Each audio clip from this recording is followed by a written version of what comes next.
craftsmanship, accurate project management, and exceptional service. That's why EJDconstruction.com is an A-rated member of Angie's List and the Better Business Bureau. When you're looking for the right custom home builder for additions or home remodeling, please call my friend Eric at 305-433-4843. That's 305-433-4843 for EJDconstruction.com. The Memorial Day event starts now at Florida's #1 volume Subaru store, Subaru of Pembroke Pines. Buy a new Subaru today with financing as low as 0% APR, or lease a new Crosstrek for just $158 a month. Shop SPPLove.com.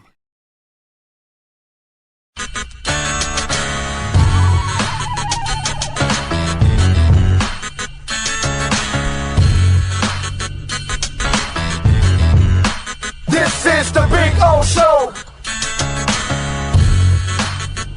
This is the Big O Show. This is the Big O Show.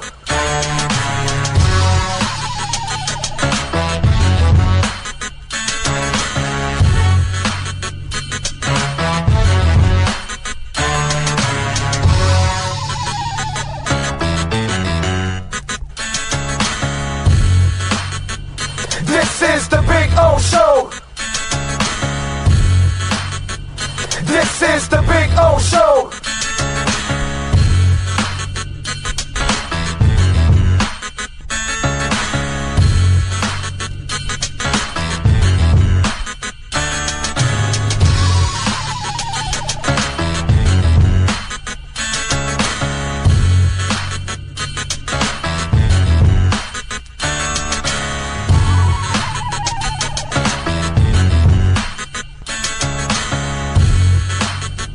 This is the Big O Show.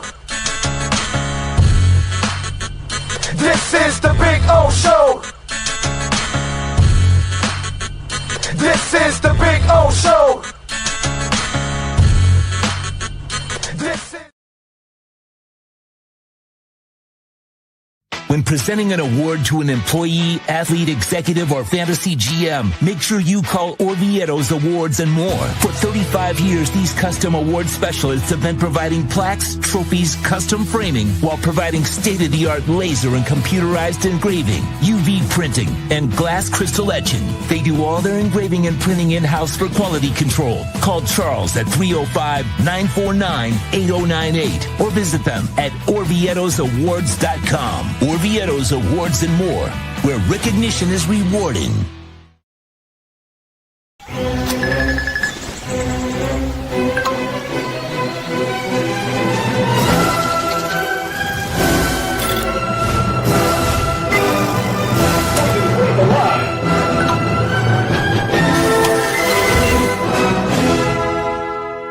Set the rhythm of your smart home with Sloman Shield Link, the new integrated smart home platform that automates your life just the way you want it. Sloman Shield Link, be the maestro of your own home. When it comes to your smile, confidence is so important. At Moody S Dental, they provide the services to get your smile back. This family-run practice prides itself by offering the latest technology to give your family the best experience possible. Moody S Dental has been in business for over 30 years with offices in Hialeah and Plantation. They accept most major dental insurances. They provide free new patient exams, 20% off select treatments. To qualify, please follow us on Instagram at moodys.dental. Moody S Dental has been in business for over 30 years. To schedule an appointment in Hialeah, call 305-821-0231 and Plantation 954-692-6825. From Invisaligns, dental implants, same-day crowns, and the preventative care and preservation to get your smile back. Go to moodysdental.com to find out more and tell them Big O sent you. If you're looking to take your home or business to the next level, then RM Contractors can assist you. RM specializes in new residential turnkey, new commercial turnkey, home and office remodeling. Call them for free estimates. Serving all of South Florida, licensed and insured. Call Ray, 305-345-3649. You work hard to create the perfect atmosphere. You dream it, we'll build it. RM Contractors, 305-345-3649 or Instagram at RMC Fisher Island. Hi, this is Jeff, formerly of Welton Rayone, PA, a long-time sponsor of the Big O Show. Now that Dan retired, I opened Wealth & Associates. I started this firm with a simple belief. When you hire a lawyer, you should be able to talk to your lawyer. For nearly 30 years, I have helped Floridians through serious legal problems. At my firm, you get direct access to me, clear communication, and a lawyer who knows the details of your case. I believe technology should make legal representation easier, not more impersonal. At Wealth & Associates, you get direct access to me, clear answers, personal attention, and real advocacy. Look us up at weltlawfirm.com or give me a call at 954-966-4646. Consultations are always free, and let me know that you found me at the Big O Show.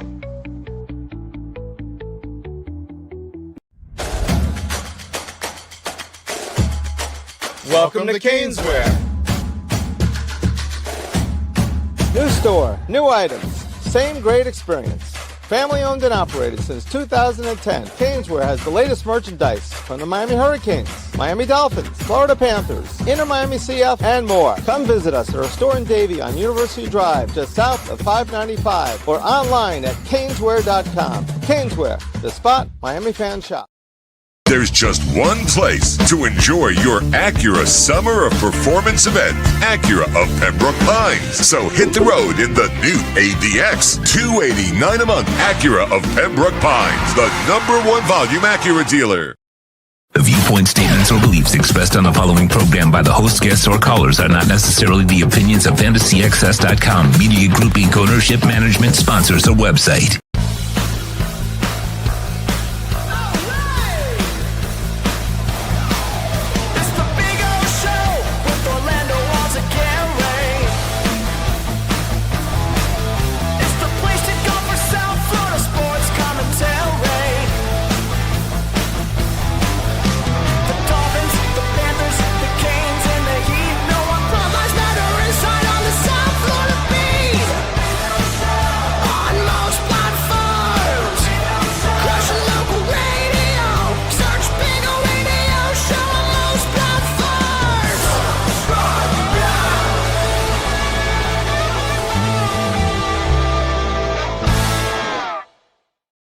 All right, ready to rock and roll. It is a Thursday, August 20th, 2026. Dolphins are scrimmaging against the Giants right now. Beal Jr., Cam Good, Grant, Sims, Sealer, Clellan. Ewers is out. So don't expect those guys. Obviously, Chris Bell also not practicing today, which you all knew he wasn't going to practice or play this week and all that stuff. Probably start doing some light practices the following weeks, and then maybe in the first couple of weeks of the season is when Chris Bell will start to get some kind of reps or something along those lines. We'll see. I mean, but we'll keep you updated on everything going on in the scrimmages as Jalen Wright just beat Reese for a deep 40-yard TD catch on one-on-ones. So how about Jalen Wright making a play as a wide receiver? Nice job by Jalen Wright. He's got some skills. It's between him and Ollie, and I would imagine that Jay is going to be the backup. I mean, he ended strong last year. He's probably a little bit more complete. Ollie is probably still better suited as that short yardage guy, take some of the wear and tear, off of Achane and those kind of situations. In fact, let's not try to put him in those kind of situations as much if Ollie is good at it, obviously. If Ollie can get it done on a consistent basis, because the way that Achane moves, he can just somehow or another dodge it and knife his way in there. Achane is one of the better guys at knifing his way through since O.J. Simpson back in Brentwood. Anyway, hope you guys are doing well, of course. Don't forget to smash the hell out of the like button. It's very important you get the algorithms going. Very important. Antwan Staley is going to join us. Columnist, New York Daily News. Follows the Jets. Was a Dolphins beat reporter. South Florida guy. So we'll get his thoughts on the Dolphins, get his thoughts on the Jets, get his thoughts on the AFC East, all that good stuff. So we'll talk some Dolphins with him. We'll have another guest tomorrow to talk a little NFL already set. And Furones will join us after practice. So that'll be after the show. That'll be completely separate, and we'll do something else with Furones, and we'll do a live recap of the practices. Jeff says, going to see Modern English, Wang Chung, the English Beat, and Howard Jones at Jones Beach. I hope I don't get soaked going to rain. Dude, Jones Beach. That's become like the shit now. Jones Beach, the site of Deep Purple, right? Wasn't it Jones Beach? Right? Same place that Deep Purple just played and that Richie Blackmore came in and joined them for Smoke on the Water. I think it was Jones Beach, correct? Just kind of becomes more historic. That's a great concert right there. I am going to a concert tonight myself. I'm going to Squeeze, Adamant, and Haircut 100. I've seen Adamant a bunch of times. I've seen Haircut 100 also, but I've never, ever seen Squeeze. So Glenn is still the guy, so that helps. That knocks. I know it's not the whole lineup and all that, but I'll take it. And pretty good to see Squeeze. And this version of Squeeze sounds fantastic anyway. I'm looking forward to it. I got great seats, got fantastic seats. So I'm kind of a concert snob. So I'll be there. So if you're going tonight to the concert, I'll be there. Looking forward to it, man. Gonna have a really, really good time, and need it. I need it, man. I need it because it's been a long stuff going on in the world. So these kind of moments are good. Just kind of like watching, Bitcoin pump to 72,000, which is nothing. It's nice, but it's the inevitable. I never worry about Bitcoin. I just stack. That's all I do. I just never worry. I just stack. It's at 71,780 right now. As for the markets, the Dow is unfortunately down 367 points. The S&P is down 24. The NASDAQ is up exactly 1 point. SpaceX is down 6 points, down to $133. So that is what's going on in the market. Why don't we do this? Let's give you the latest on what's going on in our 3A Graphix Sports Calendar.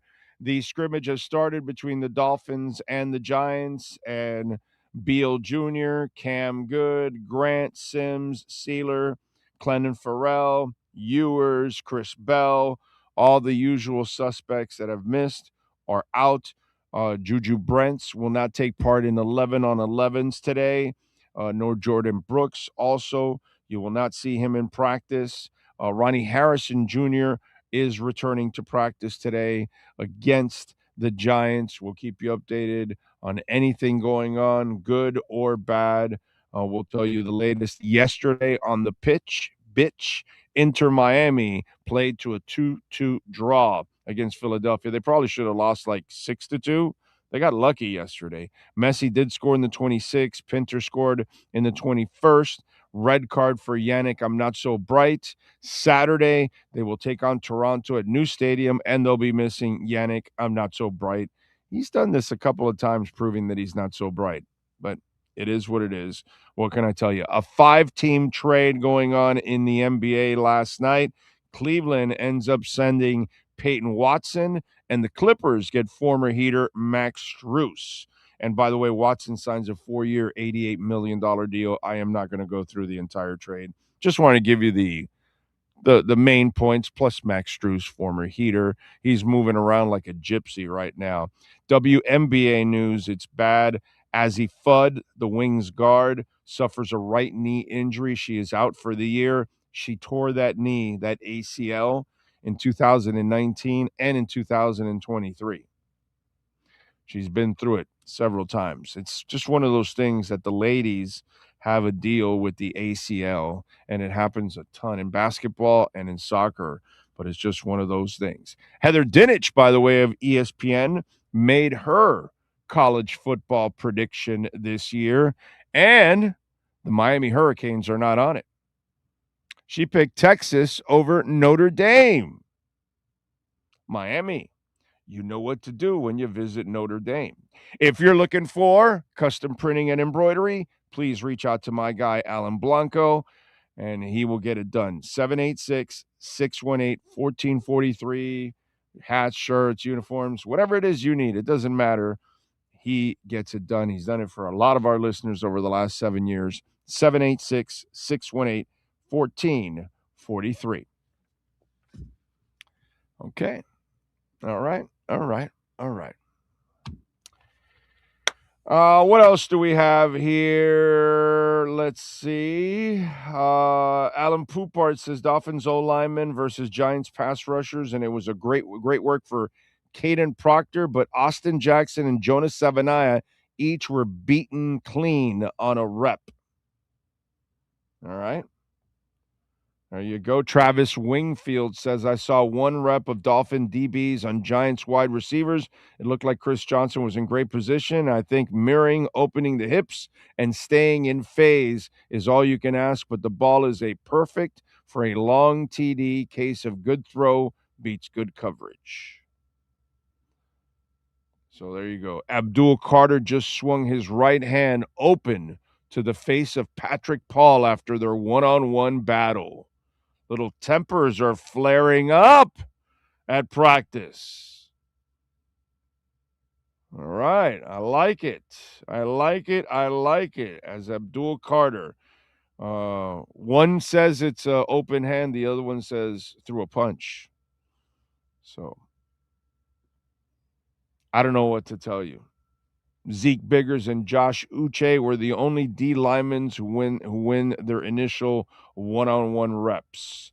Malik Willis drops 3 dots in the bucket for long TDs in 1 versus 1s. One to Rieger, one to McCulley, and another one to Terrence Marshall. It's like, who, and who? Jalen Rieger. Oh, my God. Anyway, let's see. From what Poupart says, Chop Robinson lost his first one-on-one rep when he fell, but saw Zeke Biggers and Jordan Phillips were pretty clean wins. So back and forth is what you're getting. We'll keep you updated if anything earth-shattering. Don't forget, smash the hell out of the like button. You can also make a donation to the show, Cash App or Venmo at Cash Big O Show. That is Cash Big O Show. Cash App or Venmo. Send in your questions, comments, and insults there also at the same time, which we appreciate either way. But thank you for the support, however you support us, by visiting our sponsors, making a donation, or hitting the like button. All right, so we know who's out now, and we'll see what happens today. There was a couple of notes from his press conference that we should go over. He said Quinn Ewers was able to throw some on the side. I don't know if that gets you pumped up or what. You're watching Cam Miller now. The fact that we're talking about Cam Miller is pretty bad. But Cam Miller, I don't know. Is he going to pass Quinn Ewers now?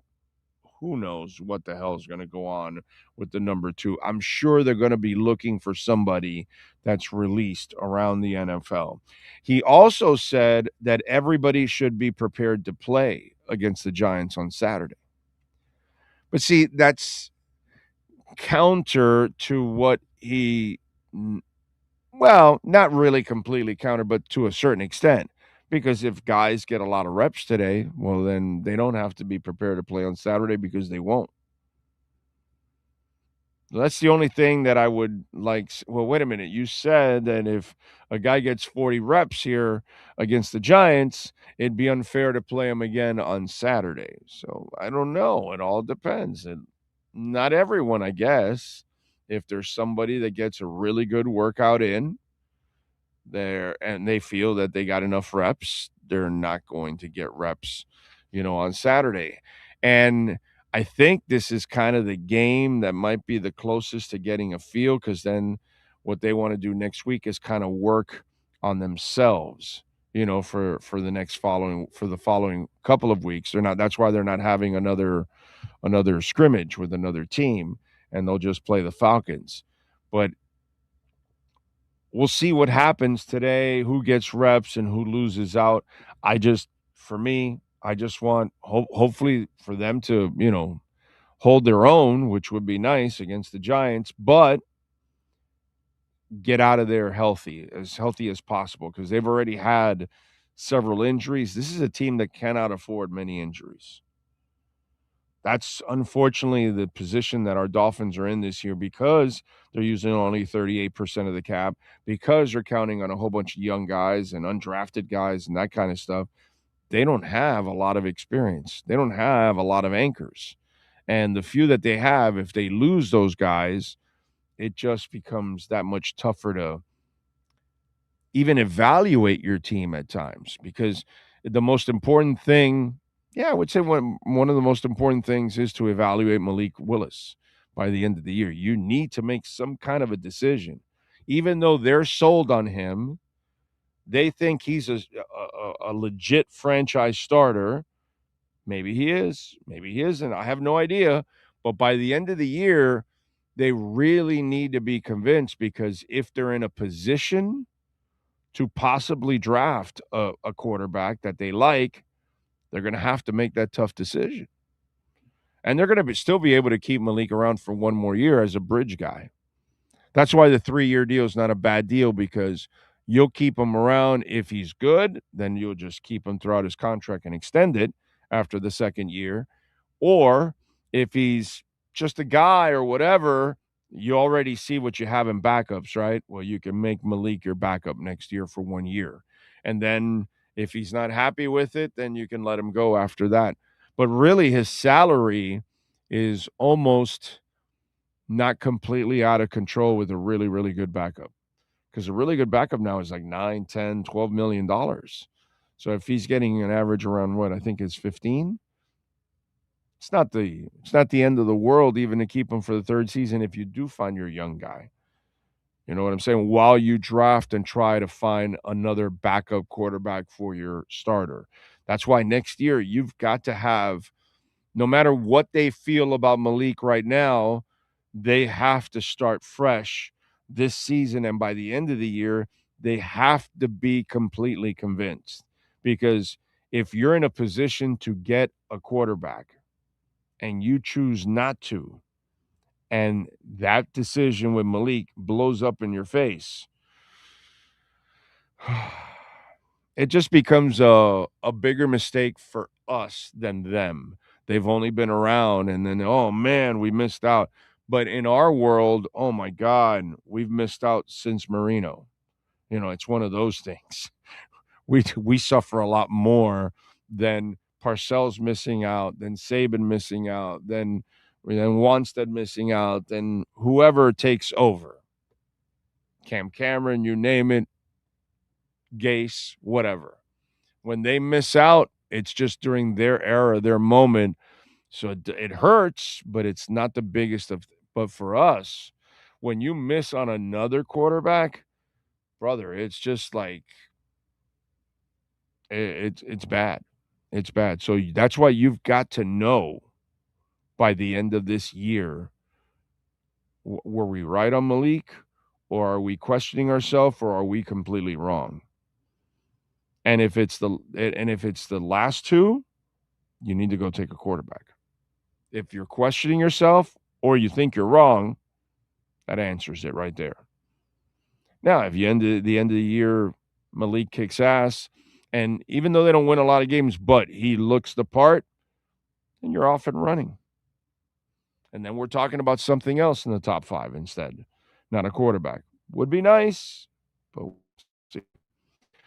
We shall see. A massive crowd, according to Joe Shad, in Miami Gardens. Giants receiver Xavier Gibson popped one out on kickoff return that would have been a touchdown against Miami. How about that? All right. David Ojabo slips a block for a big hit on Giants' first kick return. All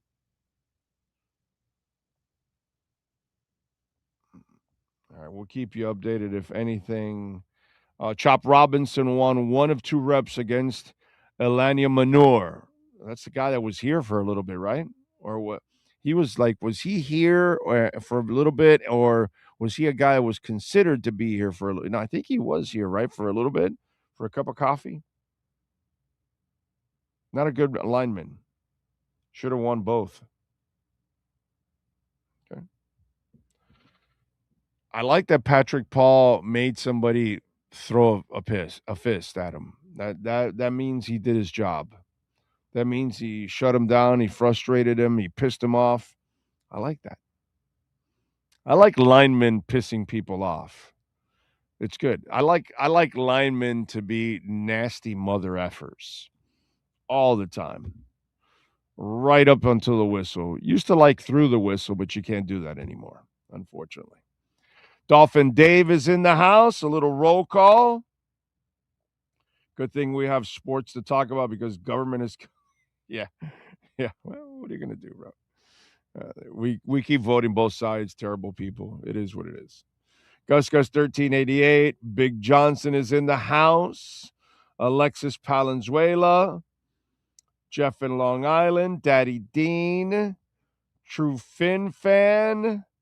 I personally have never given a shit about scrimmage practices or preseason games. Show me when it counts and shut the F up. But that's just me. Yeah, it's true. It's true. It's true. But that's all we have right now. It's better than having nothing. And hopefully they do something. Hopefully it's not bad reps. Hopefully they have some good reps too. Anthony Kyle Campos, can you give me an appraisal for my Saturday ticket? Would I be able to get a Burger King or perhaps Qdoba? For what Saturday ticket? Oh, for the Giants and the Dolphins? I think you got a shot at getting Qdoba. By the way, you asked me, I've been thinking about this. I think Kyle Campos asked me this. My top 3 or top 5 fast food places. For sure, Jersey Mike's is one. Guaranteed. Chick-fil-A too. I realize which is my 3rd favorite fast food joint nowadays. Raising Cane's. Their chicken is consistent, dude. Consistent. Now, again, I don't have one really close to my house. I don't know what the hell is going on the northern part of Kendall Drive, which we don't have a Jersey Mike's. Chick-fil-A is like almost right next to the turnpike, but when you live closer to, Chrome Avenue, it's quite a drive. But okay, Chick-fil-A is there, but I don't have a Raising Cane's. I don't have a Chick-fil-A, and I don't have a Jersey Mike's. Like right close to my house. Got a Burger King, got a McDonald's, got a Wendy's, got a Taco Bell, got a Chipotle, got like 2 Chipotles, multiple Burger Kings, multiple McDonald's, Wendy's. Like, what's up with the other one? Subways, Papa John's, Domino's. Now, I don't know who would be 4 and 5 now. I have to because things change. Life evolves. I couldn't say that those were my top 3 10 years ago, 20 years ago. It's crazy. Now, for sure, like on Tuesday, I hit Jersey Mike's twice for lunch and dinner. You get the 12 points, dude. You get the waves. So, you cash in. So those are my top 3. Okay? Those are maybe Burger Fi my 4th. I'm thinking about that. And I don't know if we can call that fast food, but what the hell, even though they don't have a drive-through or something. But Jersey Mike's doesn't have a drive-through either. So, I don't know, maybe Burger Fi is 4, I think. That might be it right there. I don't know. I got to figure out that number 5. But I was thinking about that since you guys brought it up the other day, because I was really waffling on number 3. And then I realized that it's been Raising Cane's, because I've had it again several times last couple of weeks, and it's so good.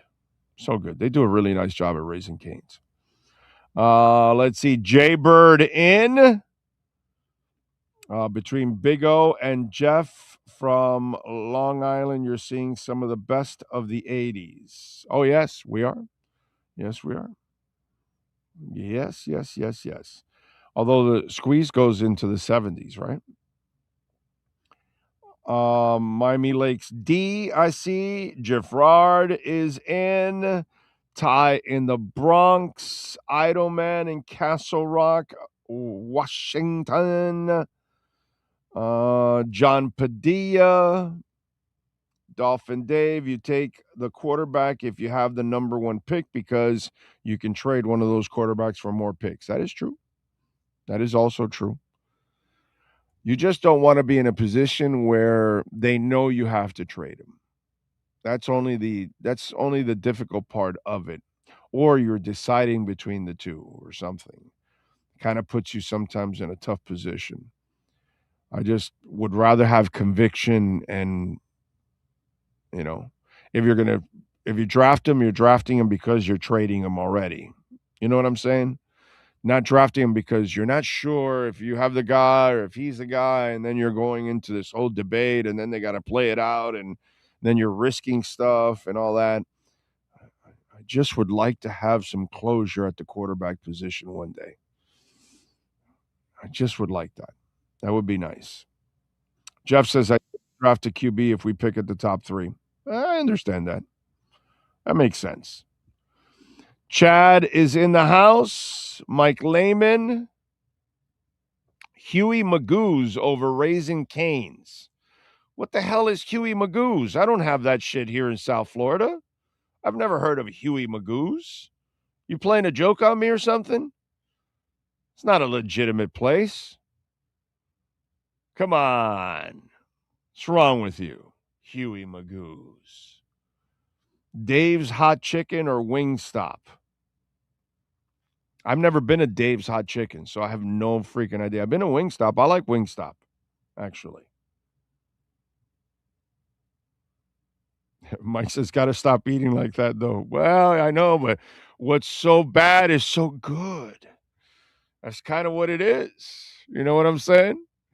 All right, let's talk to the man, the myth, the legend that is Antwan Staley. Come on in to Toyota of Hollywood, where curiosity and extraordinary deals await you. Your golden ticket buys a 2025 Corolla, not $26,000, $17,988. And we've got sweet deals with 0% financing for 72 months, 0 down. Enter our world of wonder, and we'll show you why we're the #1 volume Toyota dealer. Toyota of Hollywood on 441 between Hollywood Boulevard and Sheridan Street. Open till midnight.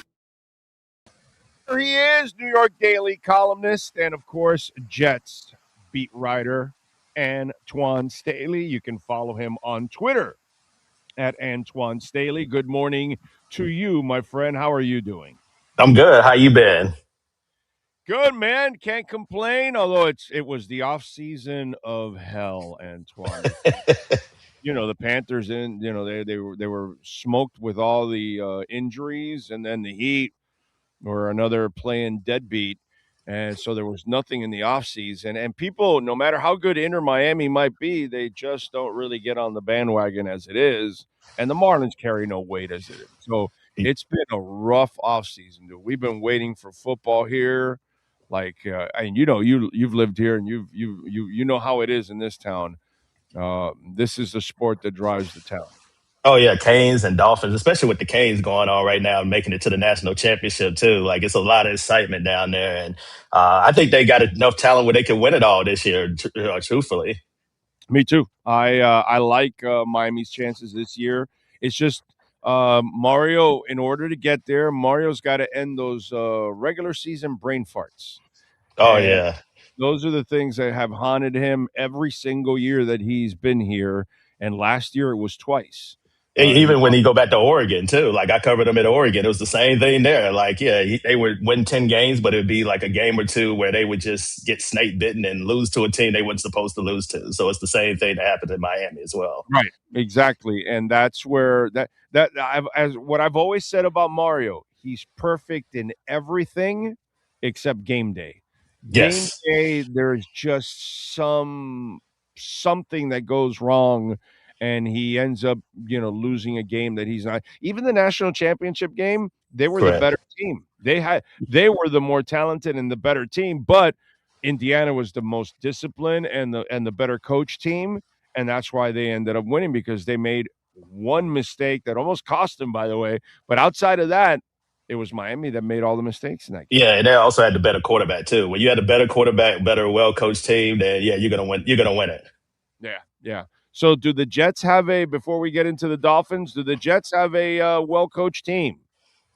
We're still trying to figure that out, because Aaron Glenn talked about, recently all the mistakes that he made his first year going 3-14. When you talk about the coaching, when you talk about media, when you just talk about the whole just outlook of the team, and he tried to correct that. He fired like half the staff like over the all season. In addition to that, he's now taking over play calling, which I thought he should have did to begin with, because that's what got him the job in the first place. That's what attracted Woody Johnson to him, and obviously him being a former Jet. So we're still trying to figure that out. But I think I will say this: I think the talent is a bit better than what it was last year, where they had the third youngest team in the league. They're kind of they went through kind of what the Dolphins are currently going through now, where they kind of stripped the team down of veterans and kind of starting over. Is this a team that can run the ball at will? Yeah, I think they could if they really wanted to. I think Breece Hall is a dynamic running back, and not just running the ball, but also catching the ball at the backfield too as well. They have Braylon Allen, who they're really a big fan of, more of a downhill type of runner there, change the pace from Breece. And they also like Isaiah Davis, who can do a little bit at all as well. I think they have to be able to run the ball, because Geno Smith, as you know, can be a turnover machine. He's led the league in interceptions the last couple of years. And, it's good, as much as he takes chances down the field and can create explosive plays, he's also susceptible at throwing those and making turnovers too as well. So you have to be able to run the ball effectively for the Jets to have any shot to surprise anybody this year. That's why I mention it, because if you can't run the ball and you can't give him play action, you're done. You're toast. He's sitting duck. He'll throw a billion interceptions. You've got to be able to really dominate and run the ball with Geno Smith. If not, it's going to be a really long season. Like, you can be competitive with Geno as long as you can run the ball. Yeah, you have to run the ball. That's what they did to Seattle. Like, I think they really ran the ball effectively, and that's what really helped him, get, NFL Comeback Player of the Year and make a couple of Pro Bowls too, because he wasn't asked to carry the team. I think now, it may be times where he will, but he may have to, but you have to be able to. Breece Hall and I think Garrett Wilson have to be the ones that drive that engine offensively. Yeah. And how's that defense that Glenn's going to call? I like the front four. I mean, I like what they've done. David Bailey's been, I think, the best player defensively. Although I don't know if that's necessarily a good thing when a rookie comes in and he's already the best player on defense. But he's been a terror. Even the joint practice against Tampa, like, he was really frustrating a lot of the Tampa offensive linemen, to the point where that's where all the fights started, because he was just beating offensive linemen regularly. But the front four, I really like. They're getting Sweat there in the middle. If he can stay in shape, that's the main thing, because that's what played him in Tennessee. If he can stay in shape, he can really help the run defense, which is one of the worst in the NFL last year. So, and also Will McDonald, who, has been an 8 to 10 sack guy a year, been solid, not necessarily great against the run, but I think they're going to use him more as a situational pass rusher this year. So the front four, I'm fine with. The linebacker crew, I like Demario Davis, but he's 37 years old. You have to wonder how much tread is left on on those tires.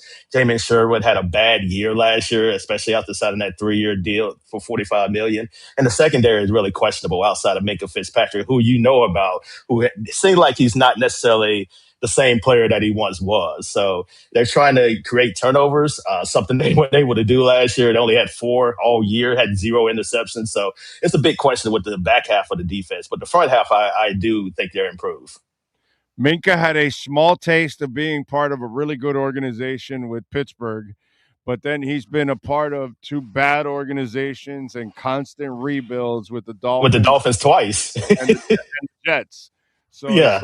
it's like, man, I bet in hindsight, he looks at his days in Pittsburgh and goes, man, being there with Tomlin and all that was really the ideal situation.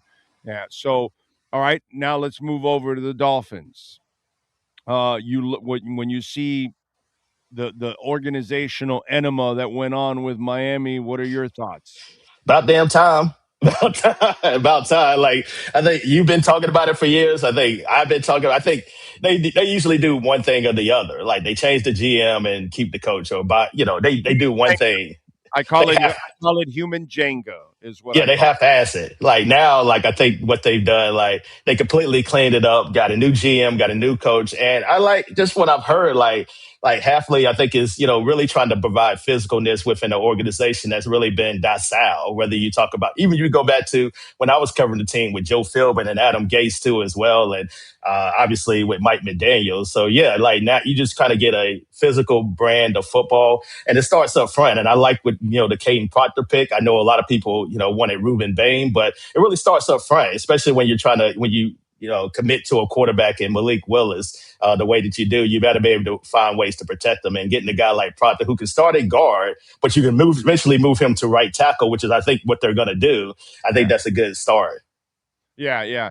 Again, he has to be a stud because the way that most of us feel about Ruben Bain is that he's going to be an absolute. I saw him with the joy practice. Like he was terrorizing. I know it's the Jets, but like he was like him and David Bailey were like a man amongst boys, really. Well, Membu's not a boy. Oh no, he's not. No, he's one. I thought he was one of the best right tackles in football last year.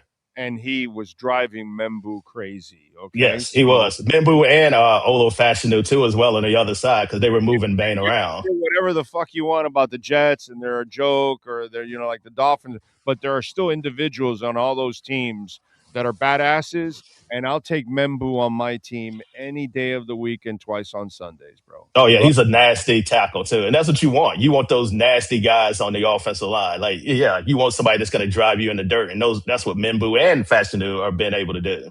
Yeah, that's why when I heard Bain was driving Membu crazy, I'm like, oh, shit. Yeah, he's the real deal. He's definitely he's already standing out, which I think is great for Buck fans.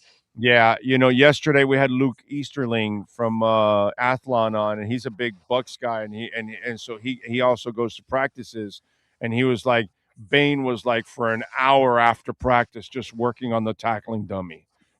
I mean, are we surprised by that? I mean, he's been a professional since we were at Miami. We're not surprised about that because and I know, but like nationally, people may not know how intense of a dude this guy is. And yeah, he's a dude. He's a dude. Like he is professional. He was a professional back in Miami, and I think that's where the leader of that defense. Like especially even going back when he was young, like he was truly the leader of that team. That's why all of us down here were like, no, you don't let those kind of people go. No, those are the kind you want to build on, and so that's why Caden has to be the shit, dude. I mean, he has to be a stud. Because the other guy, I think, is going to be a stud. So because you're going to compare him. It's going to be a natural comparison, especially with Canes fans. I got a ton of Canes fans that are still upset that they didn't take Ruben Bain. Oh yeah, for sure, and that'll be there's big things that they did right away, ballsy moves. One, they didn't take the hometown kid who looks like a surefire player because offensive line is so important. If you nail Caden Proctor, you did a great job. And then Malik Willis, because Malik Willis, you're kind of like married to him. You're convinced he's the guy. So if you do it, great. If you miss, people talk about, oh well, it's not a big money and all that, and it's not a big deal. It's true. You can get out of that deal quickly. It's not a big deal. But if you miss on Bain and you miss on Willis, it's not the way you want to start because everybody talks about how. Well, they were around Willis for 2 years. They know them better. They know him better than everybody else. Well, if you know him so well, why did he fail? You know what I mean? I always use this. Well, I thought Pioli knew Matt Castle when he went to Kansas City and traded after an 11-5 season. Yeah, He still traded for Matt Castle and gave a second rounder. And what happened with Matt Castle? You know what I mean? And yeah, Daniel went over to the Raiders and took the Garoppolo with him. How did correct. that work out? I've got plenty of examples of people going somewhere with somebody that they knew and it didn't work out. So that whole excuse of, oh, well, they know him the best, that doesn't mean It shit. doesn't mean anything. It doesn't mean anything because like the Green Bay organization is so like it is the one of the elite franchises in sports. I would say actually because like you can put anybody in that organization and it seems like they always have some type of success. Like what is their like if they have a mediocre season, what is it like 7-8 wins maybe? Right. Like Dolphins and Jets mediocre season is like 2-3 wins. So like yeah they Quarterbacks don't step into chaotic situations. They correct step into structured situations. When yeah Favre started, when Aaron Rodgers started, when Jordan Love started, it wasn't rebuilds. No. These correct teams were ready to go. Dan Mikowski had won 10 games with Green Bay 2 yeah years before Favre took over. Favre. And then obviously with Favre throughout, they were a hell of a franchise. And then Aaron Rodgers takes over. And the same thing goes for Jordan Love. It's a lot better when you've already got a structure and then you bring the quarterback into a perfect structure. Yeah, and that's why like you want the results to stay the same, no matter if the names and faces change, and that's what they're trying to do. Oh no, I like what they've done, and I did in the draft, like not just Potter, like Chris Johnson. I think it's going to be really good. Caleb Douglas seemed like he's been flashing as well, and I like Chris Bell. I love Chris Bell before he tore the ACL. I thought he was a surefire first round pick. Like had he stayed healthy, like like you saw him torch up the Canes last year. He's a stud. He's a man. I love that guy. He can run over you and he can run past you. I think he's a slightly faster Anquan Bolden. Yeah, somebody else, like I was talking to Furones about that too. Like we kind of talking on like who do you compare him to? Like he's so physical, and I think that's a good comparison too because Bolden he can run past you too, and he can run right over you, and like they're both physically stout guys that you do not want to tackle in the open field. Right, and body control in the air, great hands. Can go and get the ball at the highest point too as well. Right, smart route runners too, so they're going to be consistent for their quarterback. The way they practice it is the way it will translate on the field, and that way the rep is the same. All those kind of comfort zones that receivers create for quarterbacks. He's that dude, bro. He's that dude. Yeah. I think I like what they've done. So it's just a matter of like trying to put it together and seeing if they can be better than a lot of people expect. Because I think a lot of people expect the Dolphins to be the worst team in football, and it's going to be determined obviously how Willis plays and just really how the defense can gel a little bit because they need to find out these foundational players who can be key players for them moving forward, like in the future. Yeah, listen, I like some of their starters and some of the young guys. Their problem right now, at least, I don't know if you agree with me, Antoine, it's just depth, dude. You're using 38% of your cap. You have a bunch of young guys. I can't expect them to have a lot of depth. And in this league, bro, you're going to suffer injuries. Yeah. And this is the year, and this is the kind of team that cannot afford any injuries whatsoever. No, not at all, because otherwise, like, it's going to be hard to compete, especially in a division like the AFC is. Well, now you got New England to deal with in addition to Buffalo. So, yeah, good luck with that. Yeah, because the Jets and the Dolphins are really possibly going to start. They might lose, probably going to lose 4 games to both of those teams, I would imagine. Where are you on Malik? Are you a believer? Do you need to see something? Like for me, I need to see him live in the pocket.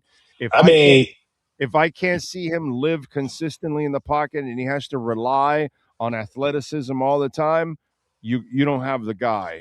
We just saw that in Tennessee. Yeah, that's kind of what we saw in Tennessee, and that's what reason he struggled. I think he was a 50% passer with the Titans too, as well, because he was so reliant on just his athletic ability. It seems like just from talking with people that are down there, he's trying to rely a little bit more in the pocket and using his legs a little bit less. I'm sure age has a little bit to do with that too, as well. But once the games get started, we'll see if he reverts back to that old Malik Willis. And that's kind of why I want to do a wait and see approach, because he's on the clock, basically. Because if they end up having the number one pick, you know where the Dolphins are going to go. They're going to draft some quarterback, whether it be Arch Manning, Dante Moore, like whoever, Mensa. We talked about the Canes earlier. I really a big fan of him. So some quarterback, if they're going to be in the top one or two picks, like it's going to be on their radar. So he needs to have a really good year. Otherwise, the Dolphins could end up having a new quarterback next year. Do you have a guy already in the draft you like at quarterback? I mean, since you are covering the Jets, you have the same dilemma. So yes. Jets fans are thinking the same thing, like, who's the quarterback? So do you need to see the season play out? Yes. Or is there a guy you have already targeted? I mean, I need this because we did this last year where we thought, it's going to be like 5 or 6 guys that's going to be eligible, that's going to be a first round picks. And come to find out, it wasn't even close to that, too. So, yeah, we need to let the season play out how it is. Mensa is a guy like, obviously, Arch Manning, I thought played well late in the season. Dante Moore, I thought he did a good job staying in school because, he could have easily came out. I thought the Jets probably would have drafted him had he did, but he need to work on some things, especially getting more experience because he really didn't have a lot prior to coming to Oregon. I think he started 5 games or UCLA or something to that effect, too, as well. And be able to come to Oregon and, get that experience for a second year and, play well because he obviously did not play well in that bowl game against Indiana. And I think that, created a lot of doubters as far as his readiness for the NFL. By the way, just to answer True Fin fan that he's on the chat board because he goes, Antwan Bolden ran a 4.740. He passed nobody. He actually did pass people. I don't care about all that. Let me finish on this one. He passed people all the time, True Fin fan, especially the young Antwan Bolden. The latter part of his career, he was more of a physical possession guy and those kind of things because things developed. But just to kind of fill you in, go look at Jerry Rice's 40 coming out of Central Valley State or whatever it was. Mississippi Valley State. Yeah, it was 4.6. And everybody said he wasn't passing anybody. And go look at the highlights. He was passing everybody. And don't look at 40. Go Terrell Suggs. Oh, he got a 4.9 something 40, and they were like, and that's why he dropped. He dropped in the draft, and they just go look. How did he chase the quarterback? How did he do? Do not ever go by the 40.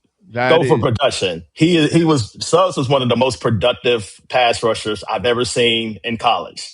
Period. That's what I go on. I don't care about your 40. Bolden, Rice, Suggs, all 3 sucked in the 40, and all 3 dogged the competition, bro. Exactly. They're all either future Hall of Famers or already in the Hall of Fame. So yeah, I mean, I don't care about that. You can go back to Bolden at FSU when he was a quarterback, and I thought he was even faster then.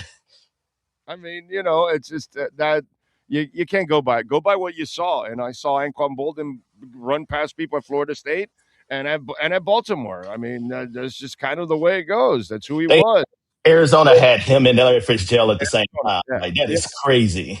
Arizona, yes, exactly. I mean, give me a break.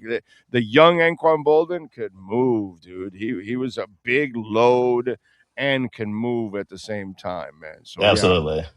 So how are you looking at this division, my friend? It's obviously Buffalo's, I think. But Lynn, what do you think? And then where are the Jets and the Dolphins? I have the Bills winning the division. I know the Patriots won it last year, but you got a little bit of a tough schedule. I do think New England is going to make the playoffs. I think they're going to win probably 10 games or so. But obviously, when you have a season like last year, you're going to fall a little bit just simply because the competition is going to be so much tougher and people are going to be gunning for you, especially in the AFC. You are the hunted now, especially I think it's wide open. Like, I think Denver may be a team to watch out for in the AFC as well, especially making it to the AFC Championship. They easily could have won that game last year against New England in Denver. But yeah, I like Buffalo to probably come back and win the division. New England getting the wild card, and then I think the Jets and Dolphins are going to be similar. I think the Dolphins can win about 5 games or so. I mean, I know that's not necessarily.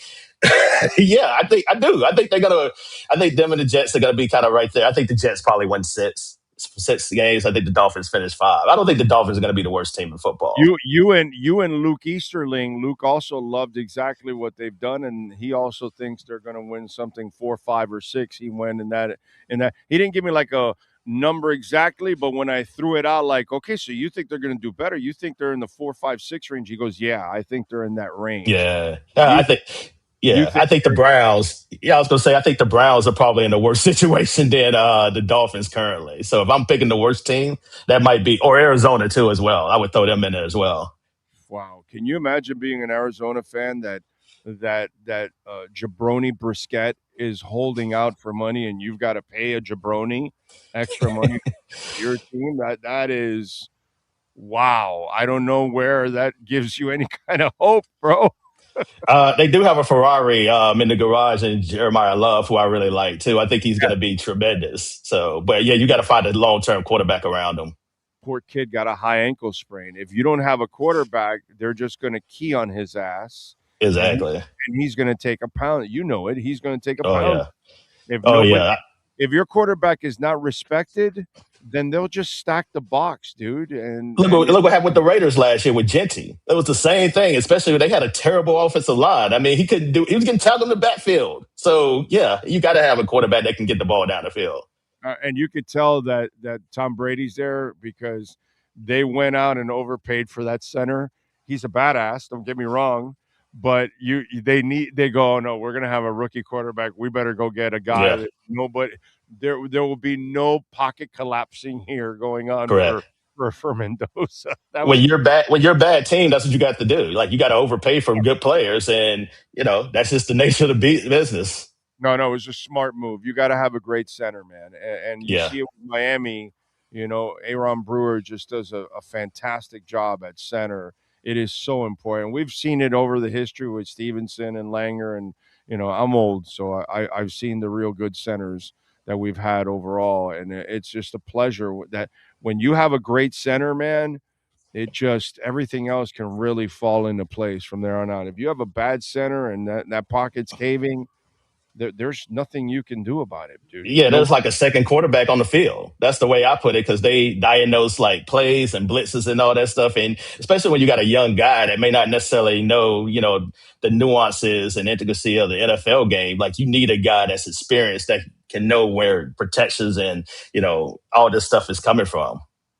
So, Antwan, what are you working on the New York Daily News, my friend, so folks can check you out? Preview of Jets Steelers on Friday night too as well. They got the game in Pittsburgh there, so you can check that out too as well at NY Daily News, and also my Twitter feed at Antwan Staley. And what do you got Super Bowl wise? What are you looking at? What do you think? Who makes it? Who are the teams you think that'll be in that mix? Oh, you put me on the spot here. I probably go Rams and Broncos right now if I had to pick. Okay. Yeah. Rams, dude. Wow. What they Stack. did. No, and that Ty Simpson move, if that thing pays off in a couple of years, that's ridiculous.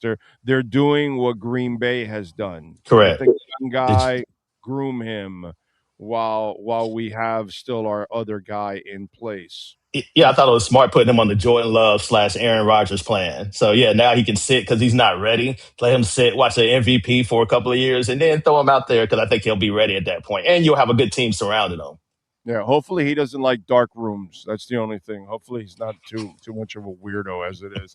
All right, follow him on Twitter at Antwan Staley. Catch his work there at the New York Daily News. Antwan, man, thank you for taking some time and joining us here on the program, man. You are a stud. I appreciate you immensely. Anytime, Big O, for you. Man, appreciate it, and take care. Thank you, my friend. Hi, this is Jeff, formerly of Welton Rayone, PA, a longtime sponsor of the Big O Show. Now that Dan retired, I opened Welton Associates. I started this firm with the simple belief, when you hire a lawyer, you should be able to talk to your lawyer. For nearly 30 years, I have helped Floridians through serious legal problems.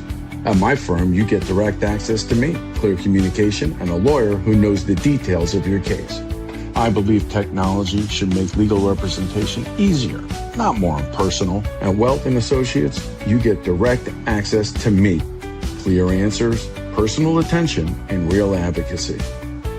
Look us up at weltlawfirm.com or give me a call at 954-966-4646. Consultations are always free. And let me know that you found me at the Big O Show.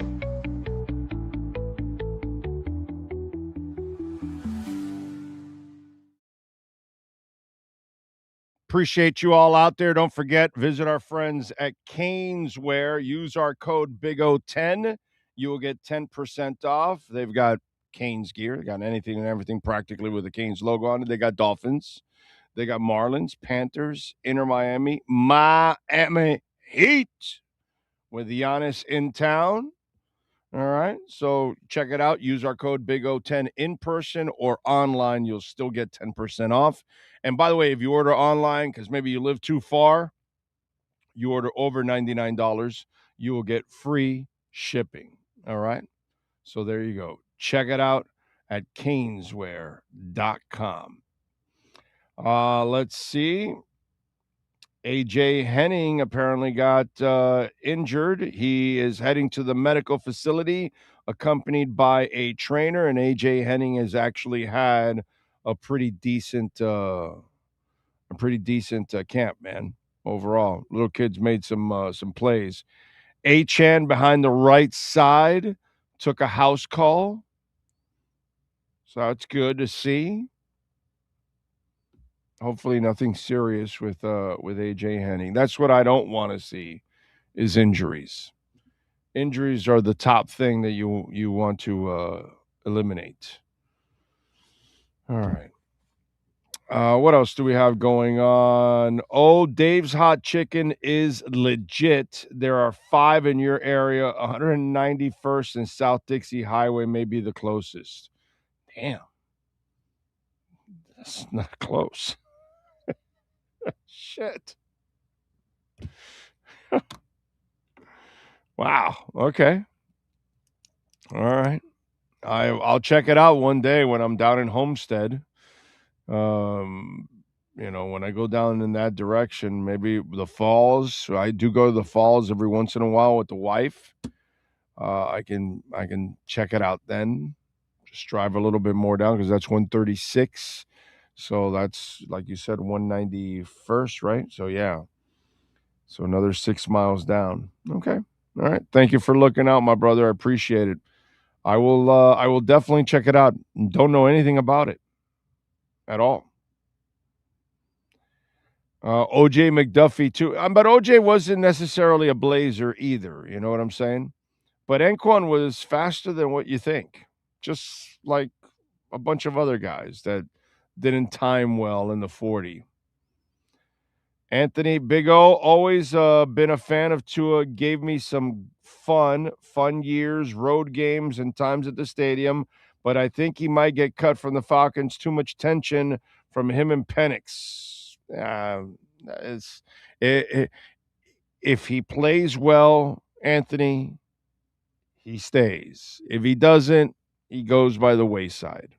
It's that simple. It has nothing to do with Penix at all. It has to do with Tua. Can his body stay in one piece, which is a real problem for him? And did something happen to that body because he lost some juice on his football? He never had like a gun, but he had more than enough arm to make any throw you wanted to. And last year, something looked like he had lost something on that arm because it was really, really bad. Again, not a doctor. I didn't sleep at a Holiday Inn last night. I'm just saying something was going on. So if he fixed that, if it's what I was told, that it was through the workouts, that he was, more of a father and he was doing less in the off season and wasn't getting prepared the same way or whatever. Supposedly he did get prepared the same way this offseason than he used to when he had the good years before the kids. I don't know what to tell you. Okay? I don't know what to tell you. We have to get to the season. He'll be the starter, and we'll find out. Oh, and by the way, he also needs to use a portion of his brain and protect himself. If he wants to be stupid and goes to take on contact, then yeah, this will be a really short run overall. That's all. That's what I would say. But I don't think it has anything to do with Penix. He's faced all kinds of pressure and tension from Alabama to his days here in Miami, and he would perform. What happened to him towards the end was more about physical, and he cannot afford 1 inch of that. So if anything physically has deteriorated in that body, he's done. He's done because he only had enough talent to play in the league. He can't afford to deteriorate whatsoever. Once he does that, he's out of the league. He had enough just to do the job. He has to be himself. If he cannot be himself, it's over for him. Giants open up a lane, but Rodriguez fills it in and stops it after a short gain. Malik Willis throws a red zone TD to Devon Achane, but there's a flag and what appear to be holding Caden Proctor on Abdul Carter. All right. Scintillating stuff at practice. Just exciting. Cash App or Venmo at Cash Big O Show. That is Cash Big O Show. Cash App or Venmo. I can't wait for Saturday, because at least we'll get to see, like, in a reels. Here, they wanted to make sure there was no tackling to the ground. They want to make sure there's no fighting. They want to make sure there's no contact with the quarterback, So when you get to the preseason game, there's contact with everybody. And you play differently. You play in a scrimmage where they're not going to hit you. The quarterback has a different mindset. He knows he's not going to get hit. So there's no pressure. In a real game, there's all kinds of pressure. By the way, Bitcoin is back over 72,000 because it was like at 71.6, 71.7, 71.8. Went back over 72,116 now. As for the markets, let's see. It is Dow is down 288. The S&P is down 12. SpaceX is down 6. NASDAQ is up 2, actually. Not bad. Not bad. All right. Matthew Butler with the sack of Dart on red zone work. Big play by the DT. Achane didn't find much on 3 carries. Then Willis had Kazmarek going towards the front pylon, but Thibodeau is able to deflect the pass.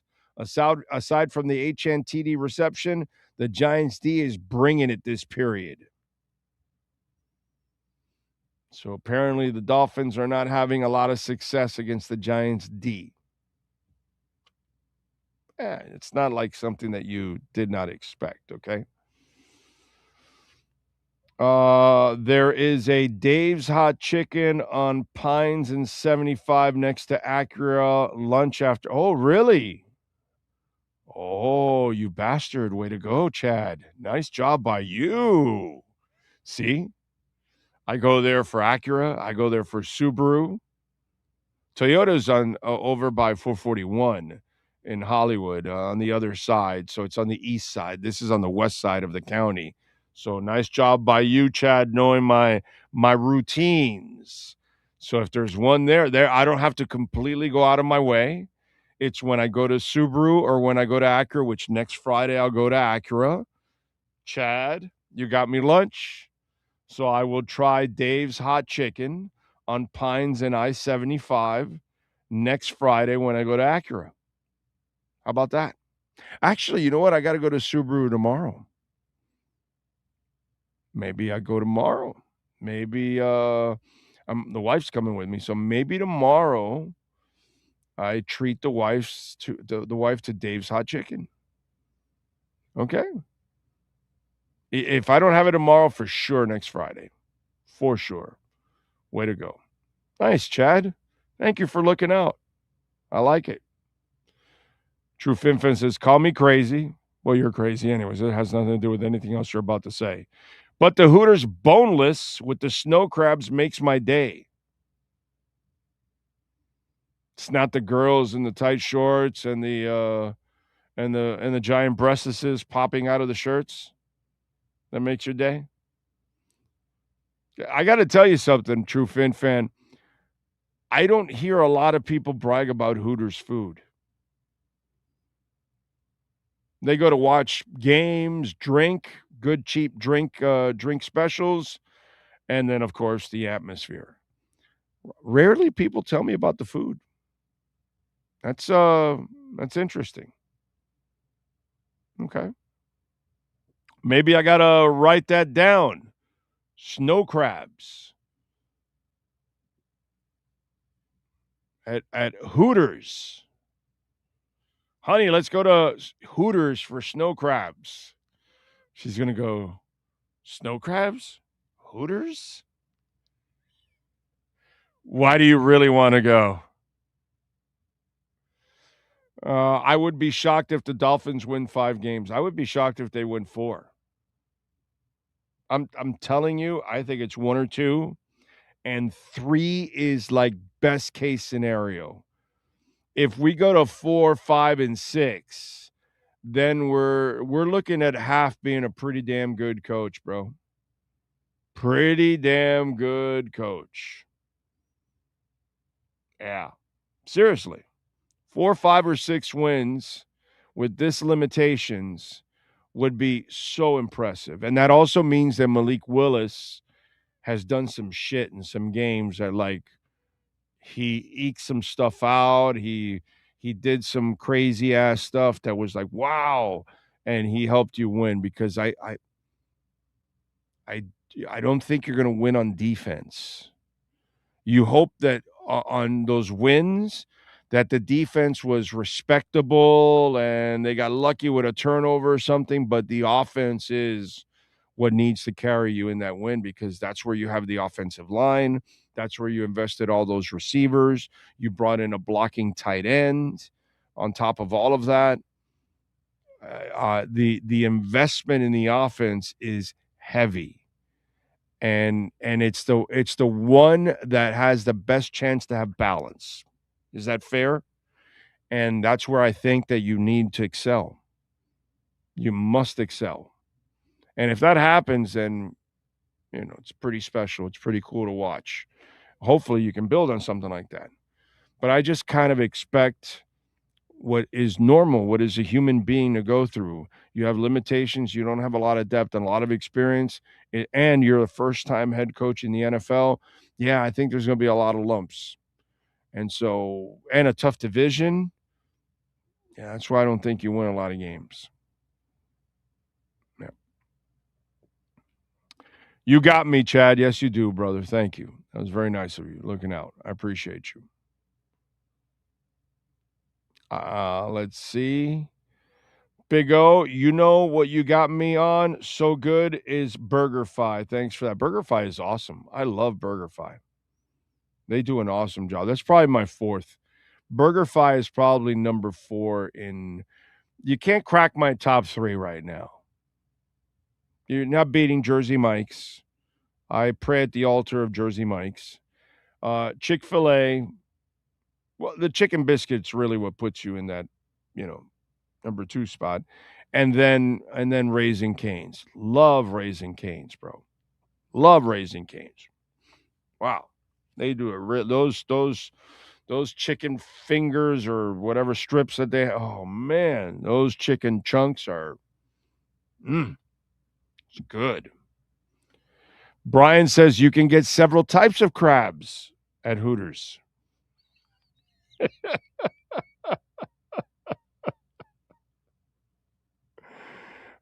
Tua's done because he plays reckless. He is reckless with his body. I would agree with that. Yes. Yes. Oh, wow. Besant just said the U.S. debt buyback may exceed the previously announced $4 billion. Okay, you do the math. Okay. Just this year, they're on pace to spend $2 trillion. Okay. They are printing and adding $2 trillion to our debt this year. What's $4 billion in buyback?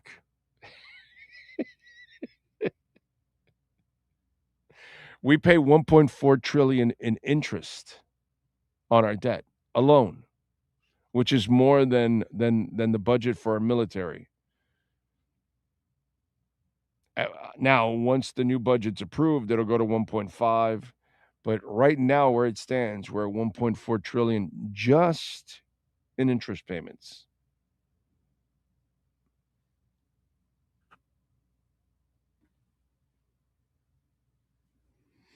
Only one currency goes up. All the other ones go down. Because if you just keep printing, what are you going to do? I just saw that. It's like, oh, my God. What we've done to our kids. I feel bad. Anyway, what else do we have going on to talk about in the world of sports? Hey, Cris Cater has got good advice for Jackson Dart. No, it's not get a fall guy. I know what you bastards were about to do. You were going to say get a fall guy. No. Actually, Cris Cater, for once in his life, had some good advice. Now, we do have a lot of stupid people in this world. Jackson Dart has proven many times that he's a stupid person. Right? I mean, he doesn't take care of himself. That's for sure. So, Cris Cater talking about Jackson Dart and, taking on contact and not believing in concussions and all that kind of stuff. And Cris Cater had some good advice. He says, the NFL is not a game to pretend that I'm tough. He said, it's even smart sometimes to act like a coward.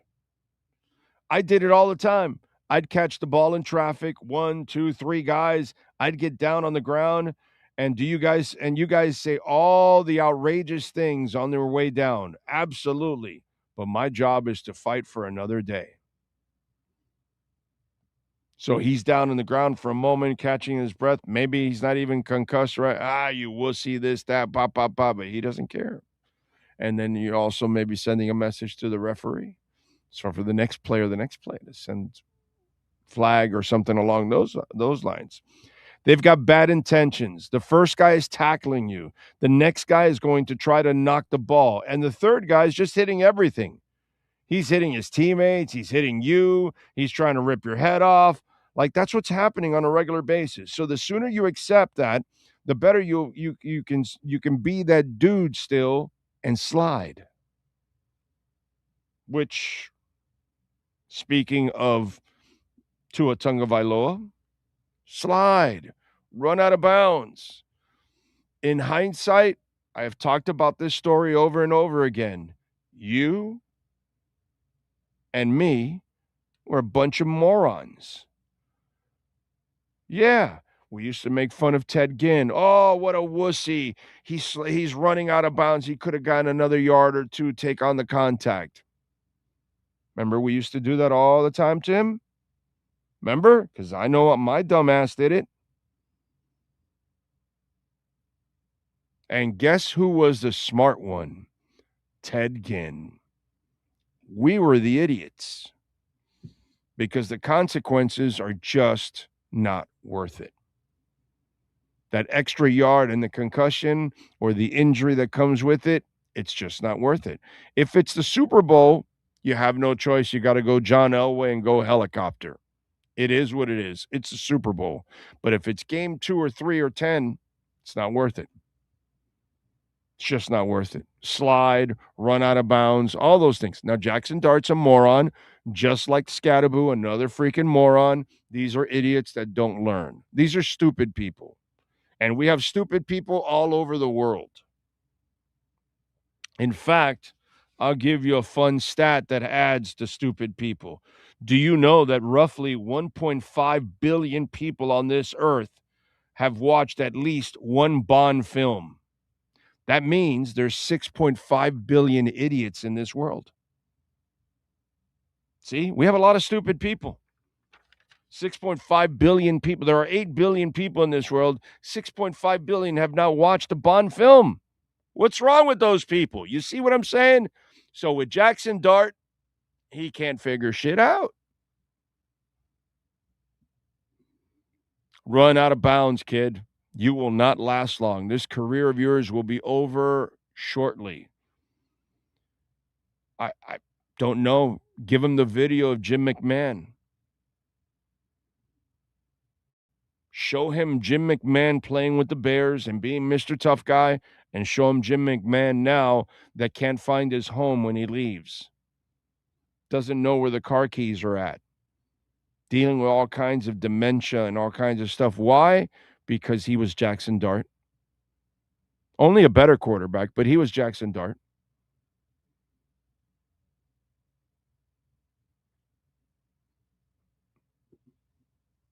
His career ended when George Martin slammed him to the ground and ruined his shoulder.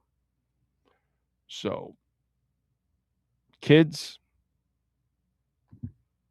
that's what you got to do. La Spada is top-notch. I love La Spada, but we can't put it on that list because it's not like everywhere. We had to talk about something that's in general. La Spada would be right up there. Are you kidding me? I love La Spada. But we can't do that because La Spada is like, there's only a couple locations, not something that we can talk about. It's not like real fast food. That one cannot be thrown into that mix of that. It has to be like real all over the place. That way everybody's in the conversation. You know what I mean? Those kind of places are all over the place. That everybody has a mom and pop place somewhere that everybody loves. Big O, don't try the Reaper sauce at Dave's. Have to sign a waiver and everything. I did it, and it was the worst sauce I've ever had to go rinse my mouth in the restroom. Well, see, I'm not really that crazy about nutty sauces like that. I'm really boring.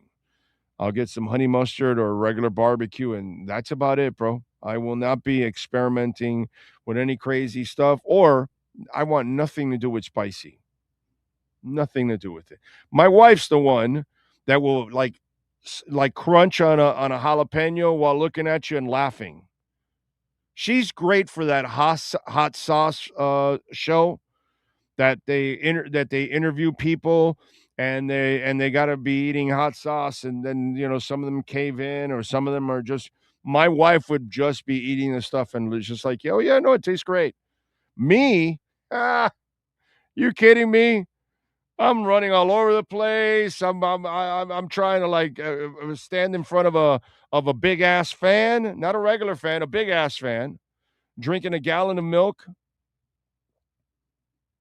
followed by 3 gallons of water. Plus, I'm going to sit on the porcelain throne for like 4 days. So no, none of that will ever happen with me. Want nothing to do with that. So I am Mr. Boring Sauce. Honey mustard, barbecue, and I'm good. I'm done. If I get me my honey mustard, bro, I'm a happy camper. Oh, you don't have honey mustard? Do you have barbecue? Yes, okay, good. That's it, I'm done. Or honey barbecue. I can do that one also. I'm done. Miami Subs is all right, but it's not going to ever crack my top 5. Miami Subs is the place I go to when, I don't have much options or something. You know what I'm saying? Or since I have a Miami Subs so close, okay, I don't feel like driving all the way to Jersey Mike's. I don't feel like driving all the way to Chick-fil-A. You know what I'm saying? And my God, it's even farther to go to Raising Cane's from where I live. So, okay, I'm feeling super lazy, and Miami Subs is like 10 blocks from my house. Yeah, that's when I'll have Miami Subs. But that's like once every 10 years or something.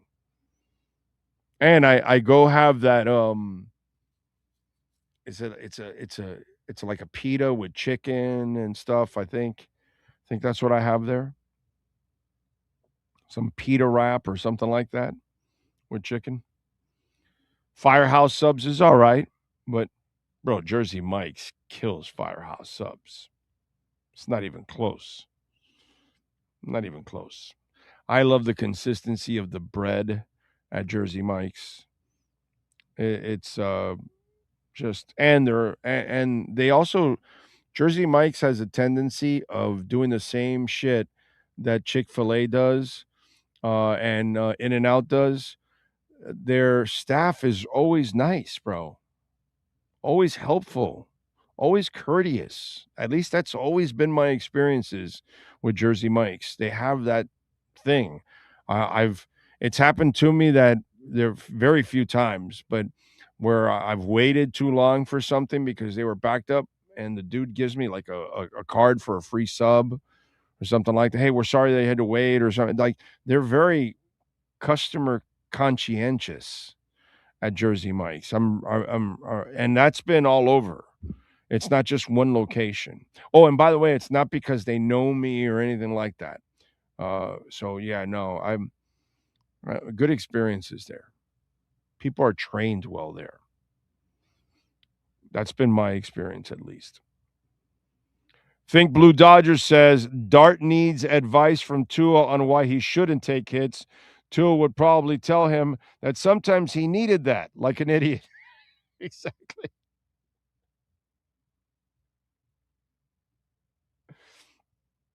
What else? We doubled the debt. Now we're at 40. I know, dude. It's crazy. The last four presidents from the turn of the century, Bush Jr., Obama, Trump, and Biden. Oh my God. What they've done to us, forget it. It's not even close. What else? You can teach quarterbacks to be smart. They have it or they don't, right? Big O, could you imagine the Panhandle DQ dog with Reaper nuclear hot sauce? Guaranteed days on the porcelain throne. Yes. Oh my God. Yeah. Yeah. I think you would probably like Culver's. Yes, I do like Culver's. But I haven't eaten it enough, and I don't have a Culver's here. There's no Culver's in Kendall. I don't even know. Is there a Culver's in Miami?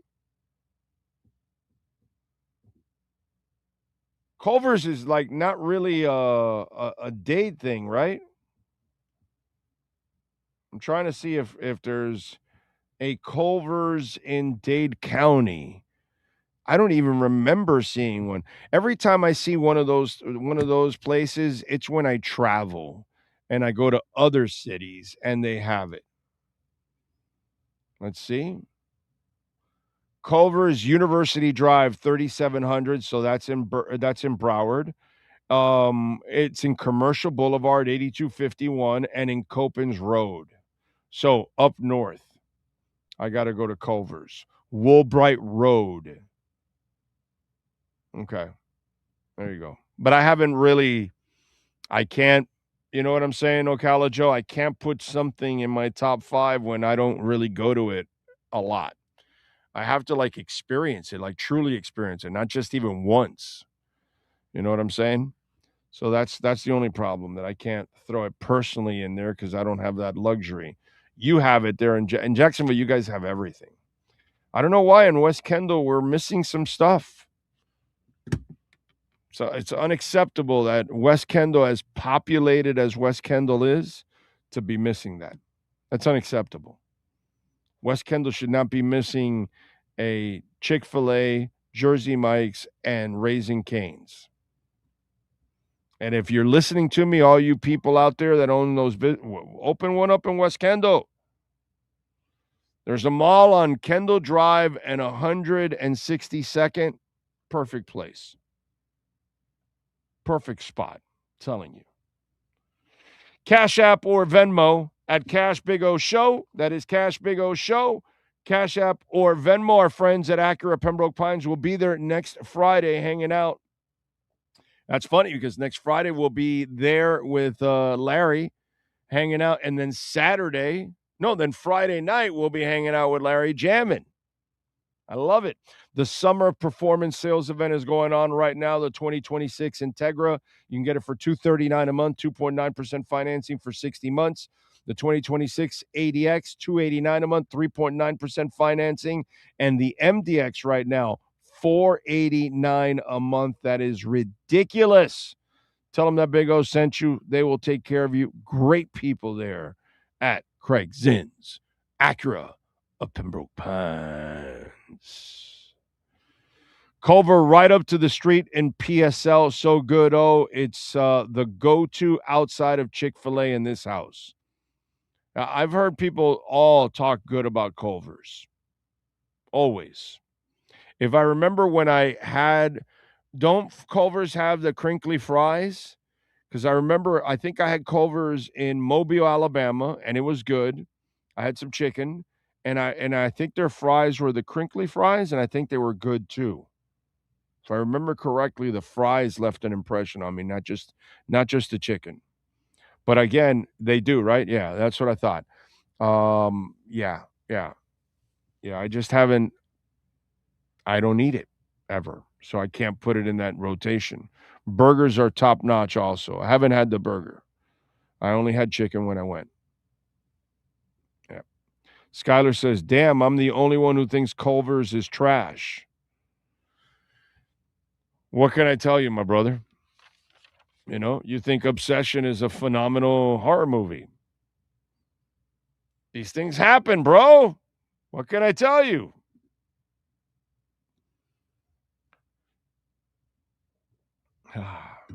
You know what? Let me do a little music. Let me get the music out of the way because we always do that, right? So let's get a little music and entertainment out of the way. Who was born on August 20th? Well, we start off with Demi Lovato, born in 1992. Fred Durst from Limp Bizkit, lazy ass, born in 1971. You go see Limp Bizkit now? I was not impressed. Dimebag Darrell, rest in peace, was born my year, 1966. Unfortunately, we lost him in 2004. Let's see. Doug Fieger from The Knack, the singer, born in 1952. We lost him at the age of 57 of cancer on February 14th, 2010. Can we solve this damn cancer thing? Phil Lynott, the great one, born in 1949, the Irish singer, songwriter, bass player for Thin Lizzy, born in 49. The great Robert Plant, Led Zeppelin, born in 48. So blessed that I got to see him with Jimmy Page in the early 90s. And so blessed I got to see him like 4 times in his early solo career. Because the stuff with Alison Krauss and all the stuff that he's done lately does nothing for me. But everything Led Zeppelin and all his early, like I want to say his first 5 albums, love it, dude. Absolutely love it.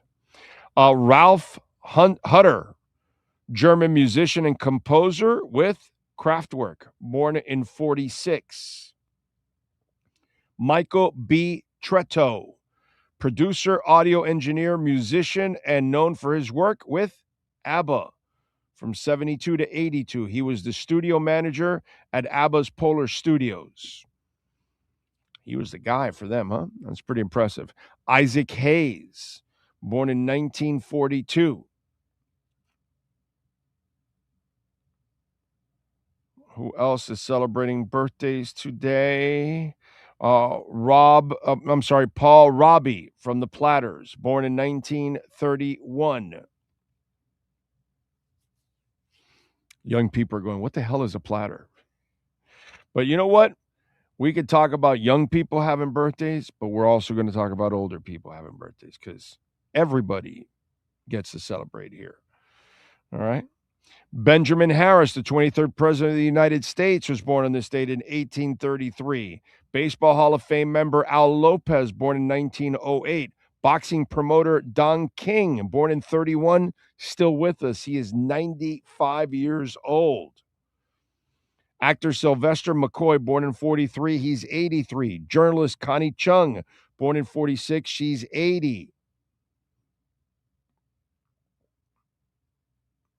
Musician Rudy Gatlin from the Gatlin Brothers, born in 52, he's 74.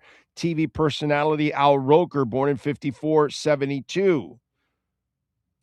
Filmmaker David O. Russell, born in 58, 68. Actor James Marsters, born in 62, he's 64. What was his name in Buffy?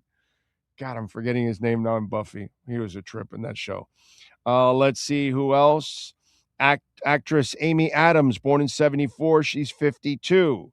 Actress Misha Collins, born in 74, 52. Musician Monique Powell, the sultry Monique Powell from Save Ferris, born in 75, she's 51. If you want to see how sultry, go look at some of those early videos. Let's see, and live videos. Andrew Garfield, born in 83, 43. And actress Liana Liberato, born in 95, 31. Those are famous people born on August 20th. Now we move over to what happened today in music history, because I'm sure you're all dying to find out. Well, in 77, the Voyage 2 space probe was launched, carrying it with golden records of sounds and images representing Earth. In 80, John Lennon began recording his final album, Double Fantasy. It would be released November 17th, 1980, by newly formed Geffen Records and would win in the 82 Grammy Award for Album of the Year. Double Fantasy is such a great album. In 82, Yazoo, a.k.a. Yaz, released their debut studio album, Upstairs at Eric's, and it features Only You and Situation. In 84, A Flock of Seagulls released their third studio album, The Story of a Young Heart, and it features The More You Live, The More You Love. In 86, Huey Lewis and the News released their fourth studio album, 4, and it features Hip to Be Square, Stuck With You, Doing It All for My Baby, and Jacob's Ladder. In 86, Def Leppard drummer Rick Allen made his first live appearance with the band after losing his arm in a car accident playing at the Monsters of Rock Festival in Castle Donington, England. In 88, Steve Winwood went to number 1 on the U.S. album charts with his fifth solo album, Roll With It, Baby. The title cut also topped the U.S. singles charts. In 90, Prince released his soundtrack album, Graffiti Bridge, which contains the tracks Thieves in the Temple and New Power Generation. In 2000, Janet Jackson went to number 1 on the U.S. singles charts with Doesn't Really Matter. In 2002, Tegan and Sarah released their third studio album, If I Was You. I have no idea who Tegan and Sarah are, by the way, but figured I'd mention it. What the hell? In 2002, Frank Black and the Catholics released the album Black Letter Days and Devil's Workshop on the same day. In 2013, Earl's Sweatshirt released his debut studio album, Doris, and it features Chum, Wah, and Hive. And in 2013, Lady Gaga asked her fans to stop sending online threats to her critics. The singer said she would not condone hateful or abusive language directed towards others, adding that this is not a healthy way to handle your emotions. Some of her fans had tweeted death threats to dance producer Deadmau5, who criticized Gaga's video collaboration with artist Marina Abramovich. In 2007, 16, former Three Down Doors guitarist Matt Roberts died at the age of 38 from a prescription drug overdose. In 2020, American rock drummer Frankie Banali died from pancreatic cancer at the age of 68. He's, of course, most known for Quiet Riot.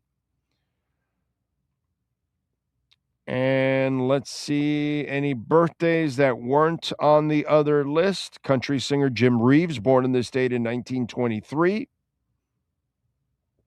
Dave Brock of Hawkkind is 85.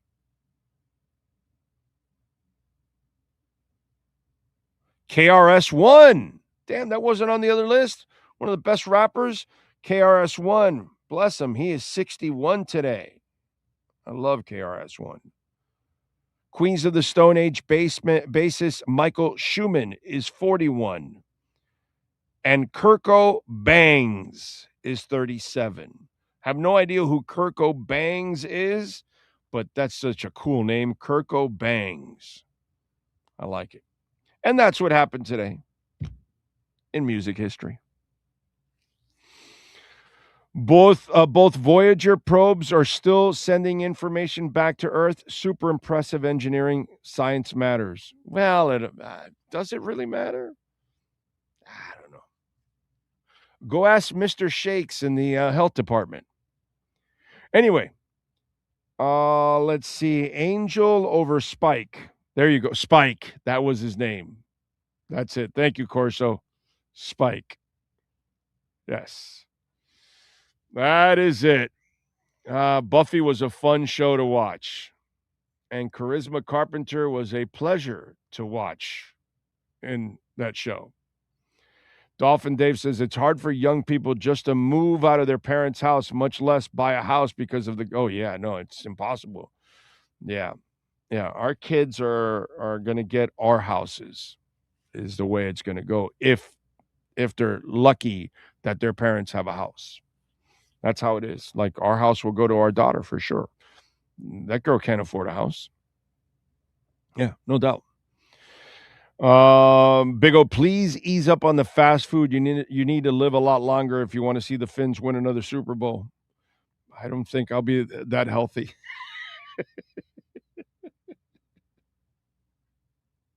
I don't think I got another 100 years in me, bro. I don't know when they're going to do it, but we'll see. I'm not like eating fast food every moment of the day, ladies and gentlemen. I'm just talking about it. I'm just talking about the ones that I would visit and I like. That's all I'm saying. Nothing else.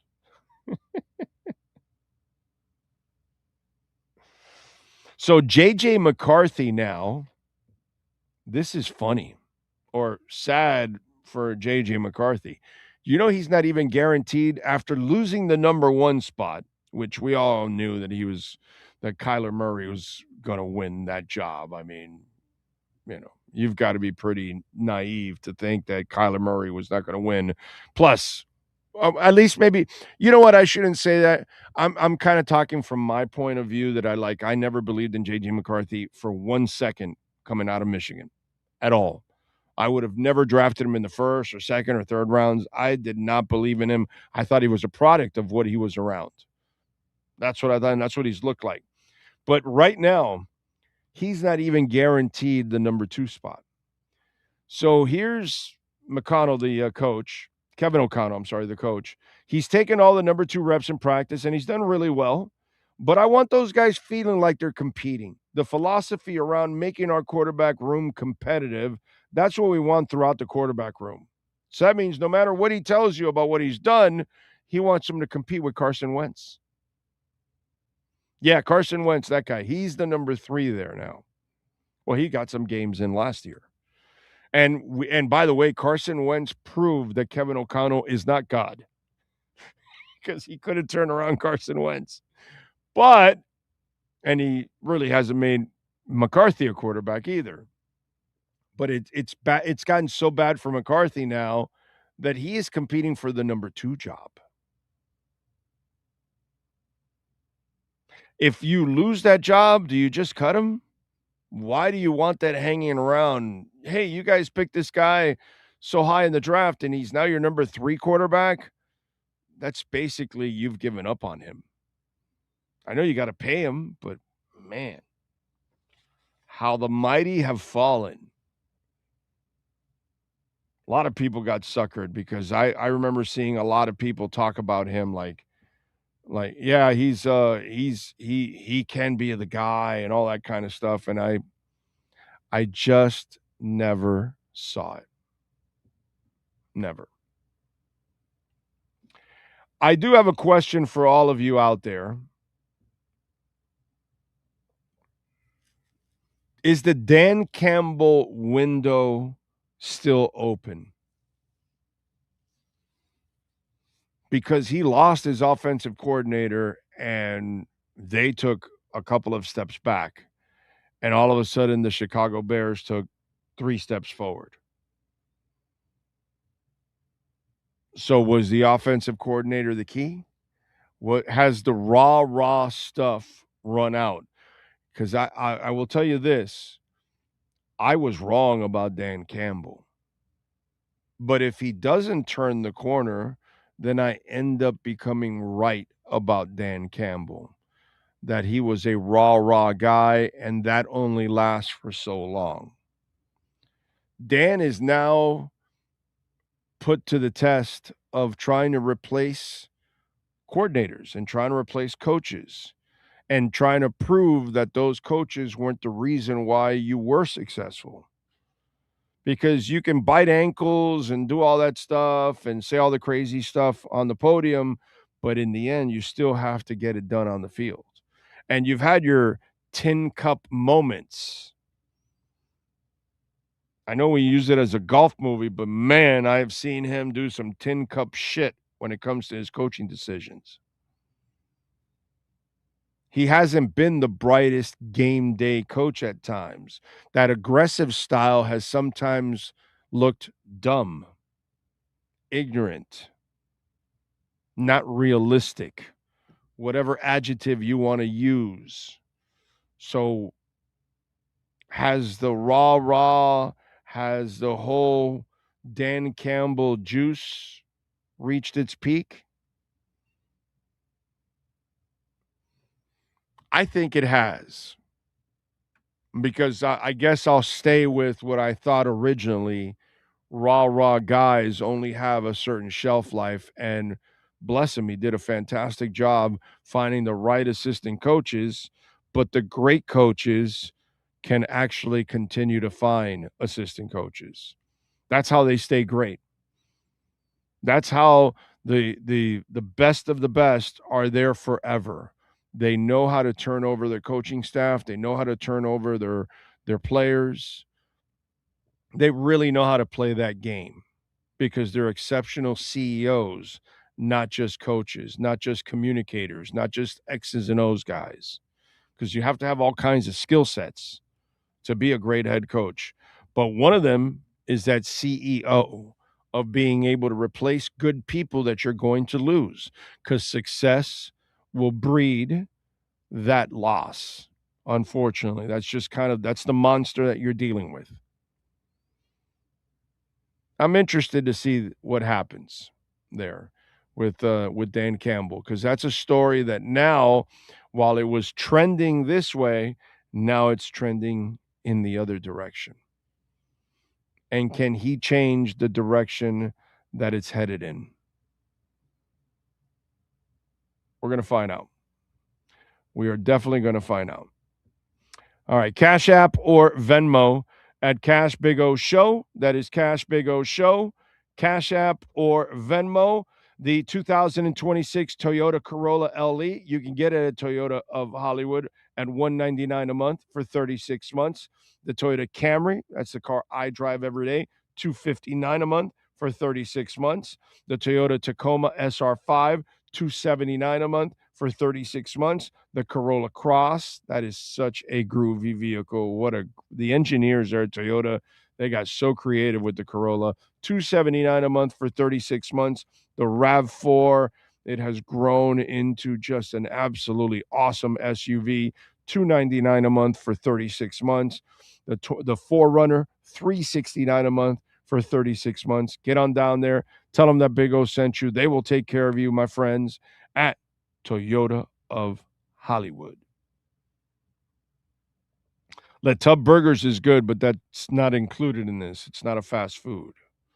You know, it's not what we were talking about, but Le Tub is excellent. Miami Lakes D, the Prius is an amazing, and the new Priuses are so awesome. They got the Prius Hybrid. Go check it out, man. They're good. And that Prius is, man, that is a crazy efficient car. Trent says, call me crazy, but I think Campbell did well in the beginning, and now I believe they have underperformed. Right, exactly. No, there's no crazy there. He went like this, and now he's going like this. And he's lost his assistant coaches. Motivational speeches will only last so long. Eventually, you have to have substance behind them. And that's what we're going to find out if there's any substance left in Dan Campbell this season. You will find out.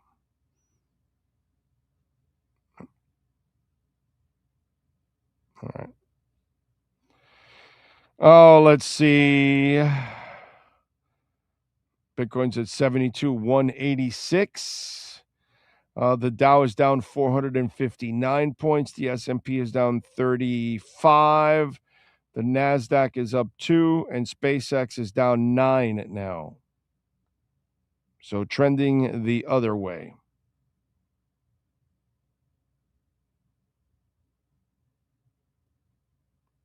Let's see.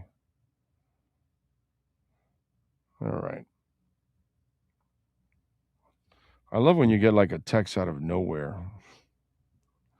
for something that you have no idea why they sent you that text.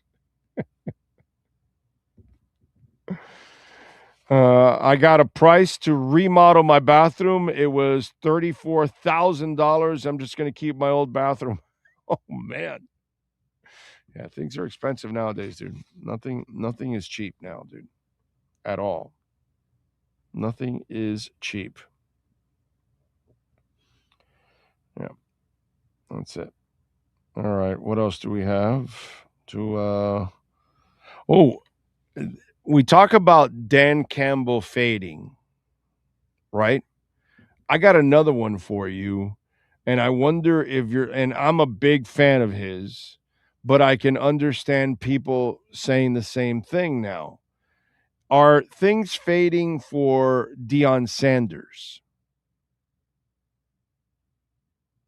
Deion Sanders started in a red-hot fashion over in Colorado. And since then, it's gone downhill since Shador's got drafted. All of a sudden, it's not the same team anymore. They didn't have the same kind of success last year. Now, supposedly, they got a better recruiting class and all that. And plus, he was dealing with health issues with the foot and all that stuff and the cancer. So supposedly, he's back in focus. But the question is, in 2025, interest in his program started to drop. And that interest, will it go back up in 2026? That's the topic that they're talking about now. Their ratings have dropped. The program's recent history on ESPN during the 23 season, the 5 Colorado games televised by ESPN averaged 6.1 million viewers. The next year on ESPN, it averaged 3.4 million on the 4 games. During last season's disaster, it fell to 2 million viewers over 7 games. That's a 67% drop over a 3-year span. On Fox's broadcast channel, Colorado games average 4.7 million viewers over the past 3 seasons. Sources say across Fox broadcast and its sister cable channel FS1 combined, they average 3.8 million viewers. So, what's going on? If Deion does not start winning again, people are going to say the same thing. It started off strong. You brought in your kid. You brought in the Hunter kid, Travis Hunter, and obviously that lifted your first program, and then it lifted Colorado.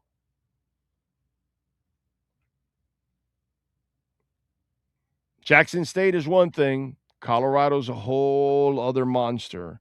And in that second year, they had success, but they have completely fallen off now. And we're going to find out if he can do the things that a Mario Cristobal does, is that you can come in with that buzz at the beginning, and obviously the program was a nothing. So any kind of winning is good for them. And you did it the first couple of years. You won way more games than they ever did. But now you took a step back, and now you're going back to being what Colorado was. So before that happens, and by the way, when you're starting a new program like this, you're going to have those ebbs and flows. It takes you a while to get to that point where you're reloading. Plus, the man over the last year plus had to deal with amputation of his toe and then cancer and all that kind of stuff. And, you know, there's only so much that a human being can take. Now that he supposedly feels healthy again and feels like himself, we'll see. We'll see what happens. But this is kind of a pivotal year for Colorado football and for Deion Sanders, because if you don't have a good year this year, people are going to say, oh, shit, it's over. And then next year will be your final year. This will be what I told you a couple of years ago was for Mike McDaniel, the hot seat year. Remember I told you that? I told you this is his hot seat year. If he doesn't get it done next year, he's gone. And sure enough, he was gone the following year because he just didn't get it done. And that became the hot seat year. And this is the hot seat year for Deion Sanders. If he doesn't get it done, it puts him on the hot seat the following year. Guaranteed. I mean, they're tied to so much money, they got to let it play out a little bit more, but they won't let it play out that much more. They'll take their lumps and they'll move on. But yeah, this is a very pivotal year for him, because you can have a down year after you lose a class of players, but you can't have multiple down years. You've got to start bouncing back now and showing that you're building right back up again. Yeah, because you can't expect Colorado to get to the point where he's at now in his tenure, and what is it, the fifth year, where he's reloading. It's not a major program to that level. You know what I mean? This was a program that was really down in the dumps. It's going to take you 7, 8, 9 years to get to that point where you're able to reload if you're successful. But it takes a lot of success moving forward in order to get to that point. We'll see. First, have a successful season and get off of the stank that you're on right now. That's what I would say. Mike thinks Deion is done. Now the sick MAGA people are ridiculing the locker room pep talk given by awesome female strength coaches. Okay. Agree Campbell is done. They have too much talent. Imagine being a Lions fan with that roster on offense. Well, let's see what happens. He better turn it around. That's what he better do. He better turn it around this year, because it's going to get ugly in Detroit. You know what's getting pretty? Bitcoin's at 72,447 now. Now we're busting out headed to 73. Love it. I'm not worried. I could still have a dip after this probably. I think it gets supercharged in late September, early October, and move into the latter part of the year. We're going over 100,000 easy. That's the prediction, and I'm sticking to it, ladies and gentlemen. I am sticking to it. What's with the spike in Bitcoin? Oh, the bond markets, bro.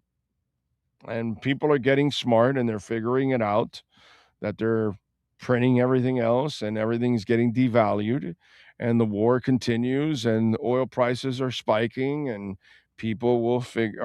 smart people will figure out the only hard currency there is in the world is Bitcoin, and they will buy it up and they will scoop it up. But you'll see. I told you guys this, with or without clarity, nothing stops Bitcoin. Crypto's the one that benefits from clarity. That's what it is. But there's no doubt that this is bond market related because the bond markets are crumbling all over the world. Why? Because every government overprints and every government's in a major deficit. Doesn't matter if you're in France, doesn't matter if you're in Germany, doesn't matter if you're in the United States, in China, in Russia. Everybody's carrying large deficits. Everyone. So everyone's manipulating or trying to manipulate their money. So this is the one you can't. There's 21 million of it, and it's over. Cannot be duplicated. Cannot be, what's it called? Manipulated at all. So it's immutable. It's free of any government. It is by the people, for the people. It's the only currency in the world by the people, for the people. Eventually, people will figure it out. We have a large portion of people that are not educated enough about Bitcoin. That's all it is. But eventually, it'll happen, man. Jeff says, agree, Campbell is done, and they have too much talent. Imagine that.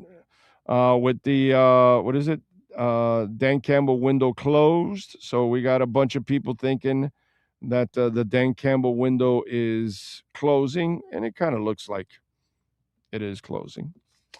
You know what's also closing? Our window here today. We are done.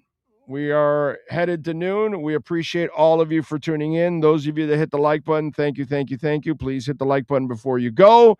Thank you for tuning in.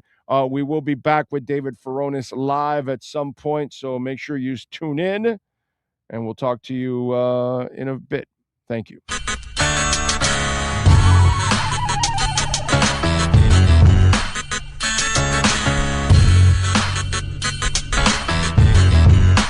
This is the Big O Show.